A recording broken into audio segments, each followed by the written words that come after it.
नमस्ते। बिहार में स्वागत है आप सबका। मैं हूं आप सबके साथ अनूप।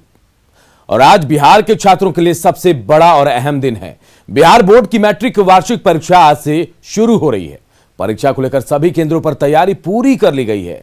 24 फरवरी तक चलने वाली मैट्रिक की परीक्षा में 16,84,466 परीक्षार्थी शामिल होंगे। कोरोना की रफ्तार धीमी होने के बाद बिहार में पठन पाठन पटरी पर लौट चुकी है। इसी क्रम में बुधवार से बिहार बोर्ड की मैट्रिक परीक्षा शुरू हो रही है। 17 फरवरी से 24 फरवरी तक चलने वाली मैट्रिक परीक्षा में 16,84,466 परीक्षार्थी शामिल होंगे। सबसे ज्यादा गया, सारण, पूर्वी चंपारण और पटना जिले के परीक्षार्थी परीक्षा में शामिल होंगे। इस बार 2020 की तुलना में 1 लाख से अधिक परीक्षार्थी शामिल हो रहे हैं। कोरोना संक्रमण को लेकर इस बार परीक्षा केंद्रों की संख्या बढ़ा दी गई है। इस बार कुल 1525 परीक्षा केंद्र बनाए गए हैं। हर जिले में 4-4 मॉडल केंद्र भी बनाए गए हैं। सभी केंद्रों पर धारा 144 लागू रहेगी। कोरोना के सभी गाइडलाइन को एग्जाम के दौरान पालन करना जरूरी है। मास्क के बिना प्रवेश नहीं करने दिया जाएगा। तो जरूरी है कि परीक्षा केंद्र पर जाने से पहले गाइडलाइंस पढ़ लें और समय पर परीक्षा केंद्र पर पहुंच जाएं। न्यूज़ 18 के लिए पटना से रजनीश कुमार की रिपोर्ट। और छात्रों के लिए मैट्रिक की परीक्षा जो है सबसे बड़ी होती है, क्योंकि छात्र जीवन में बोर्ड का यह पहला एग्जाम होता है। ऐसे में छात्रों से अपील है कि वो घबराए नहीं और पूरे इत्मीनान से परीक्षा दे।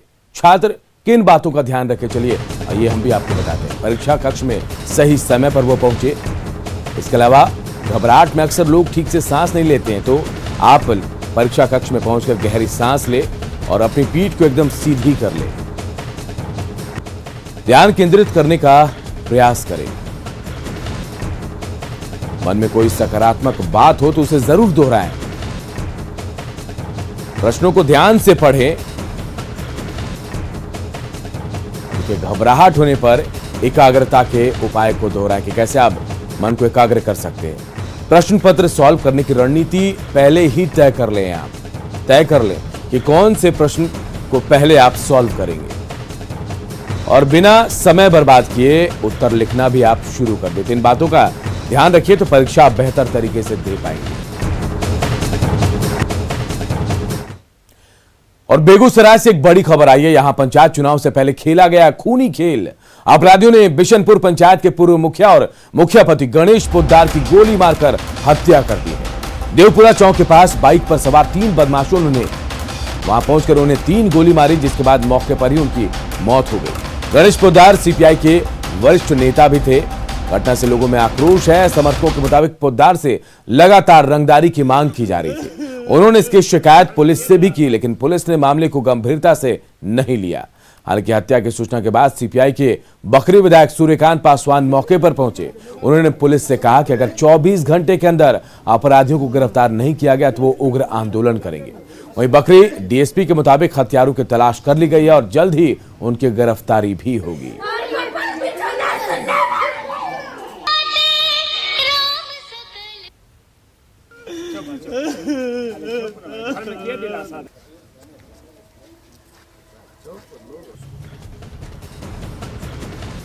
तो देखिए, बेगूसराय में हत्या हुई है। 24 घंटे के अंदर हत्या के आरोपियों को गिरफ्तारी की मांग भी की गई है। संतोष हमारे सहयोगी हमारे साथ जुड़े हुए फोन लाइन पे। संतोष, क्या वजह बताई जा रही इस हत्याकांड के पीछे? क्या वाकई रंगदारी की वजह है या बात कोई और है?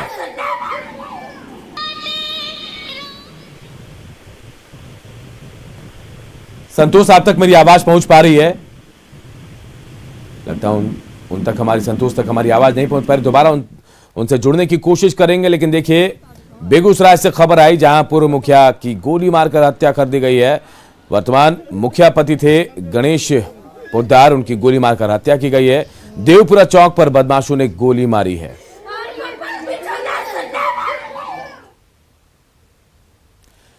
मुजफ्फरपुर में सेना बहाली के दौरान 20 से ज्यादा फर्जी अभ्यर्थी पकड़े गए हैं। सभी सामान्य दंड देकर उनको छोड़ दिया गया। दानापुर मिलिट्री इंटेलिजेंस की टीम ने इनकी पहचान की। सेना में बहाली के लिए दौड़ और शारीरिक जांच चल रही है, जिसके बाद सर्टिफिकेट की जांच होती है। पकड़े गए युवक उत्तर प्रदेश के रहने वाले हैं और उनके पास से बिहार कार्ड, डोमिसाइल सर्टिफिकेट और आधार कार्ड भी बरामद किया गया है। सेना का एक अलग रूल है।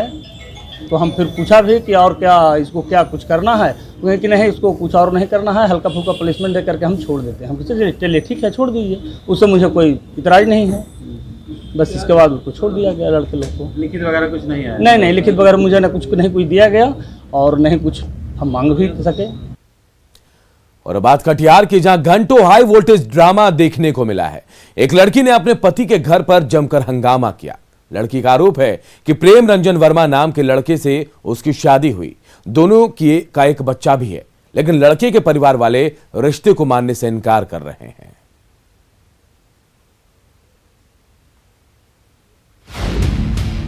वो चीखती रही,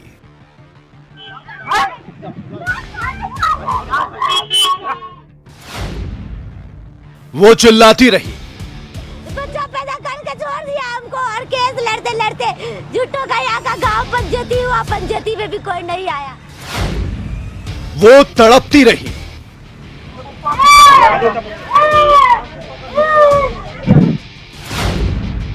वो भगाते रहे। आप लोग का मामला आप लोग समझिए, हम लोग आए बोलते हैं।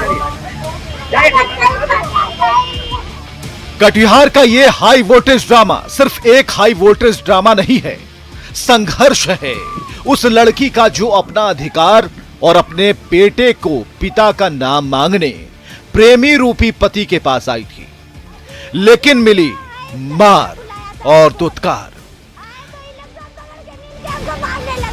तस्वीरें मुफस्सिल थाना क्षेत्र के बेलवा गांव की हैं और इस लड़की का नाम आरती है। आरती का आरोप है कि प्रेम रंजन वर्मा नाम के युवक ने पहले उसे प्रेम के जाल में फंसाया, फिर 2016 में मंदिर में शादी की और जब बच्चा पैदा हो गया तो छोड़ दिया। इसका बेटा जो है ना मेरे साथ बच्चा पैदा करके छोड़ दिया हमको और केस लड़ते लड़ते झूठों का यहाँ का गांव पंचायती हुआ, पंचायती में भी कोई नहीं आया। ये लॉकडाउन के मारे सब घर छोड़ के भाग गया। आरती का आरोप है कि प्रेम रंजन उसे बार बार फोन करता है, बुलाता है, लेकिन उसके घर वाले मारपीट कर भगा देते हैं। मामला पुलिस से लेकर कोर्ट कचहरी तक जा पहुंचा, लेकिन पैसे वाले परिवार के सामने एक अकेली लड़की हार गई। डीएनए करवाए सारी लोग का कहना कि कोर्ट जो करेगा वही, कोर्ट में भी लोग पैसा उसा दे के सब चीज सही करके रखा है। सब कोर्ट में उल्टा पुल्टा गवाही करवाया सर पैसा देके। इस बार भी यही हुआ। प्रेम रंजन ने फोन कर बुलाया, लेकिन आरती जब अपने ससुराल पहुंची तो घर के अंदर घुसने नहीं दिया गया। वो लाख कोशिश करती रही, लेकिन ससुराल वालों ने मारपीट कर उसे भगा दिया। ये हाई वोल्टेज ड्रामा काफी देर तक चला, लेकिन किसी ने आरती की मदद नहीं की। न्यूज़ 18 के लिए कटिहार से सुब्रत गुहा की रिपोर्ट। नवादा से एक बड़ी खबर इस वक्त आ रही है। नवादा में दर्दनाक सड़क हादसे में 3 लोगों की मौत हो गई है। ट्रक और ई रिक्शा के आमने सामने की टक्कर में 3 लोगों की जान चली गई। इस हादसे में एक बच्चा समेत 2 लोग भी घायल हो गए हैं। शहर के 3 नंबर बस स्टैंड के काली मंदिर के पास ये हादसा हुआ है। टक्कर में ई रिक्शा के परखच्चे उड़ गए। ट्रक जो है अनियंत्रित होकर पलट गया। क्रेन की मदद से ट्रक को सीधा किया गया। इस हादसे के बाद मौके से ट्रक चालक जो है वो फरार हो गया है। दुर्घटना में घायल अनिल कुमार के मुताबिक वो पटना से अपने बेटे का इलाज कराकर लौट रहे थे और इसी टक्कर में उनकी पत्नी सीमा कुमारी की मौत हो गई। 2 और मृतकों की शिनाख्त अब तक नहीं हो पाई है। घायलों को बेहतर इलाज के लिए पटना भेजा गया है।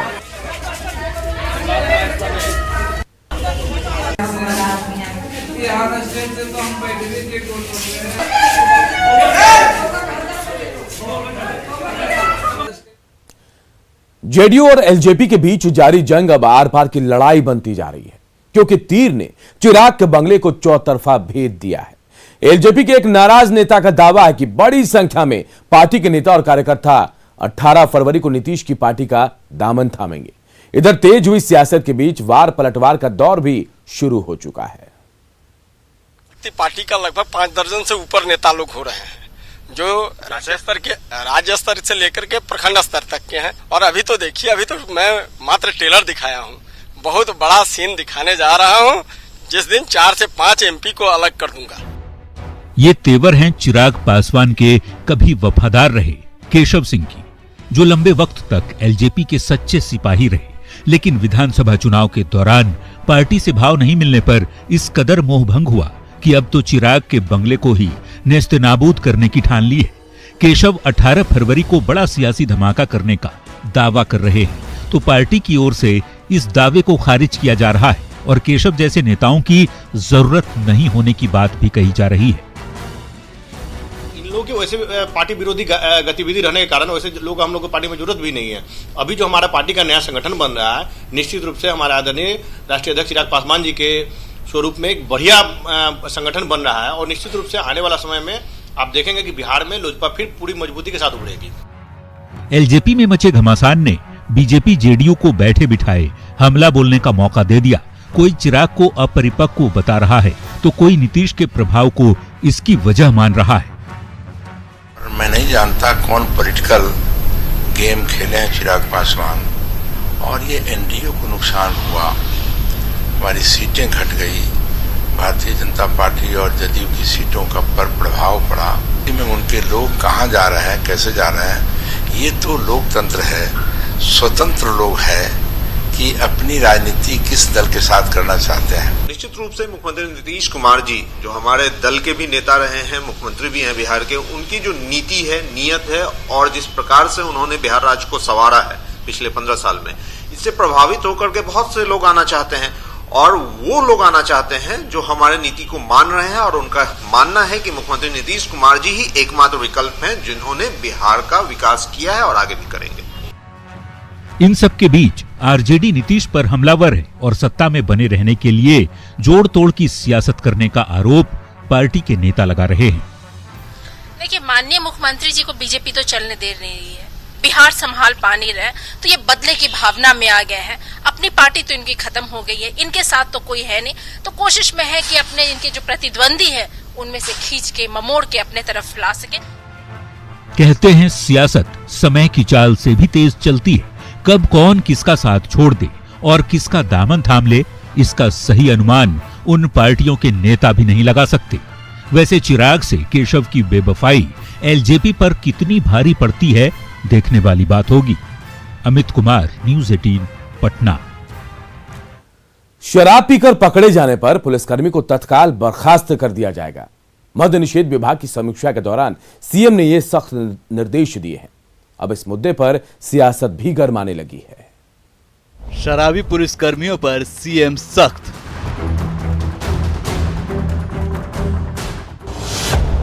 शराब पीने पर तत्काल बर्खास्तगी।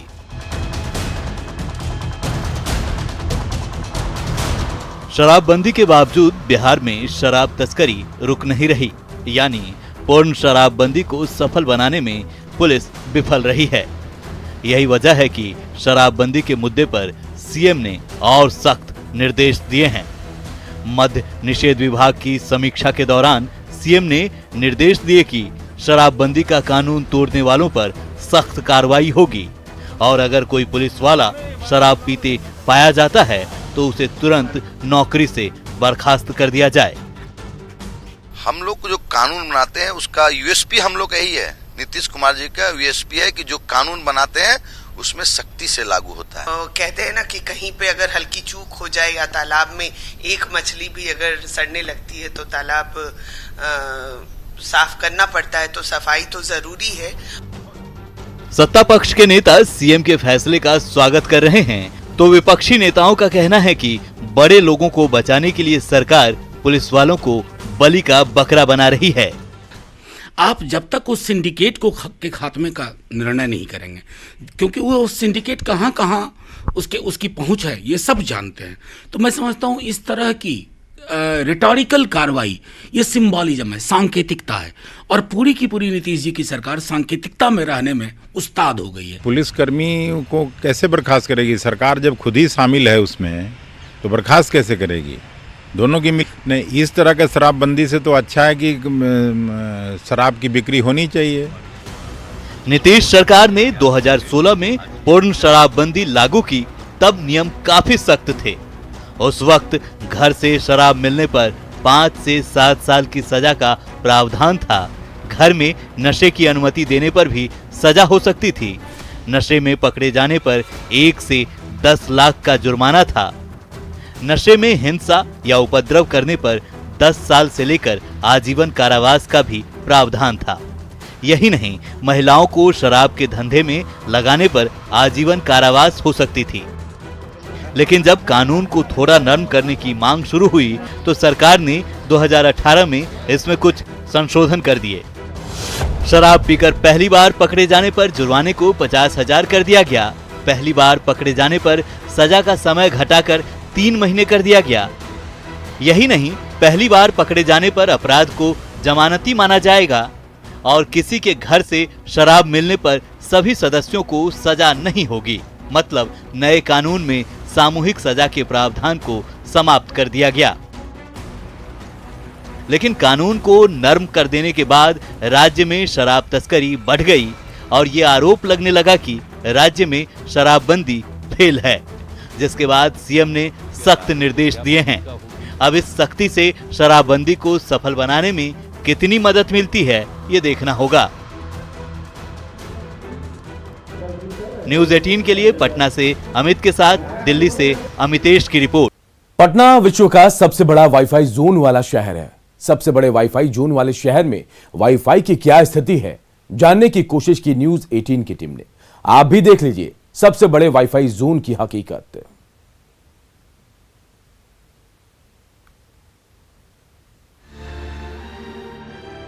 नीतीश कुमार ने छठी बार मुख्यमंत्री बनने के बाद पटना को बड़ी सौगात दी। 2015 में पटना को दुनिया का सबसे बड़ा वाईफाई जोन बना दिया।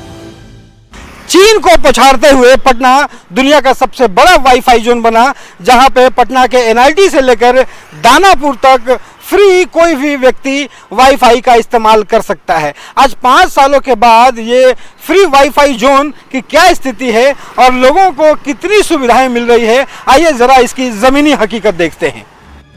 दुनिया के सबसे बड़े वाईफाई जोन की हकीकत जानने के लिए न्यूज़ 18 की टीम सबसे पहले पटना जंक्शन पहुंची। यहाँ पे हम आपको दिखाते हैं कि यहाँ पे वाईफाई काम कर रहा है या नहीं। ये देखिए वाईफाई के अगर जोन में हम अगर जाते हैं तो ये वाईफाई के जोन में गए और वाईफाई के जोन में जाने के बाद अब तमाम ये लिस्ट अगर आप देखेंगे तो इसमें बिहार सरकार का या कोई भी वाईफाई जो है आपको फ्री नहीं इंडिकेट करेगा। यहाँ पे कोशिश इस बात की गई थी कि यहाँ पे वाईफाई शो करेगा, उसके बाद एक ओटीपी आएगा और ओटीपी डालने के बाद आप फ्री वाईफाई इस्तेमाल कर सकते हैं। लेकिन बिहार सरकार का कोई भी वाईफाई यहाँ पे शो नहीं कर रहा है। पढ़ने वाले छात्र या आने जाने वाले यात्री अपनी जरूरत की जानकारी इंटरनेट के जरिए फ्री में हासिल कर सकें, इसके लिए सरकार ने पटना को सबसे बड़ा वाईफाई जोन बनाया। लेकिन 5 साल बाद यह सुविधा पटना स्टेशन पर तो कम से कम लोगों को नहीं मिल पा रही। सवाल है कि क्या पटना का दिल यानी मुख्यमंत्री आवास के नजदीक फ्री वाईफाई काम कर रहा है? आइए आपको बता दें कि ये मुख्यमंत्री आवास है और यहाँ पे हम जानेंगे कि जो वाईफाई है वो कितना काम करता है और इसकी क्या स्थिति है। ये ज़रा देखिए कि अगर हम आपको दिखाने की कोशिश करें और ये अगर वाईफाई है और इसके वाईफाई जोन में अगर जाते हैं तो ये यहाँ पे देखें कि यहाँ पे नेटवर्क लगना मुश्किल है। अगर इसे रिफ़्रेश करने की कोशिश करते हैं तो रिफ़्रेश करने के बावजूद भी कोई नेटवर्क जो है वो यहाँ पे नहीं आता। और अगर आ भी रहा है यहाँ पे, अगर वाईफाई के नेटवर्क आ भी रहे हैं थोड़े बहुत, तो यहाँ पे कोई भी नेटवर्क में फ्री वाईफाई बिहार सरकार के कोई भी वाईफाई यहाँ पे शो नहीं कर रहा है। कहने को एनआईटी पटना से दानापुर तक के 20 किलोमीटर के रेडियस में कोई भी फ्री वाईफाई का इस्तेमाल कर सकता है, लेकिन हकीकत यह है कि मुख्यमंत्री आवास के नजदीक भी फ्री वाईफाई नहीं मिल पा रहा। करोड़ों रुपए इस पे खर्च किए गए और बताया गया कि लोगों को सहूलियत देने के लिए वाईफाई जोन बनाया गया, लेकिन सारी योजना कागजों में सिमट के रह गई है। पटना से रवि एस नारायण की रिपोर्ट। मुंगेर की हवेली खड़गपुर में सूर्यवंशम कॉम्प्लेक्स के पास आग से भारी तबाही हुई है। एक मोबाइल की दुकान में शॉर्ट सर्किट की वजह से आग लग गई, जिसमें लाखों रुपए का नुकसान हुआ। रात के करीब 10:15 बजे की यह घटना है। दमकल की गाड़ियों की मदद से आग पर काबू पाया गया। किसी बड़े हादसे की आशंका के चलते कुछ देर के लिए हवेली खड़गपुर शहर की बिजली काट दी गई थी।